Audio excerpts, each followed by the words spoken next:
మరి దేవుని బిడ్డలారా, నీవు ఒక మనిషిని సంపాదించుకోవాలంటే అవసరమైతే ఒక మెట్టు నీవే తగ్గో.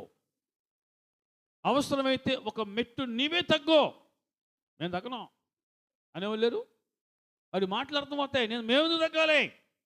అసలు మేము తగ్గితే మేము ఓడిపోయినట్టే, మేము తగ్గితే మేము తలదించుకున్నట్టే, మేము తగ్గం అనుకునే వాళ్ళు ఉన్నారు. ప్రియ దేవుని బిడ్డరా, కానీ అది నీకు తగింది కాదు. ఒక మెట్టు తగ్గైనా ఆ మనిషి యొక్క మనసును, ఆ మనిషిని సంపాదించుకోవాలి, కానీ గెలవాలి, కానీ మంచితనత గెలవాలి, కానీ నీ నోటి మాటతో నేను గెలిచా అనుకోవద్దు. ప్రియ దేవుని బిడ్డలారా, వివాదము అధికము కాకమునుపే. కొన్నిసార్లు చిన్న చిన్నవి కదా, చిలికి చిలికి ఏమవుతాయి? ఎవరో ఒకరు తగ్గాలి, ఎవరో ఒకరు తగ్గాలి. అది దేవుని బిడ్డలకు అలంకారం, అది సుగుణం, అది దేవుని బిడ్డలు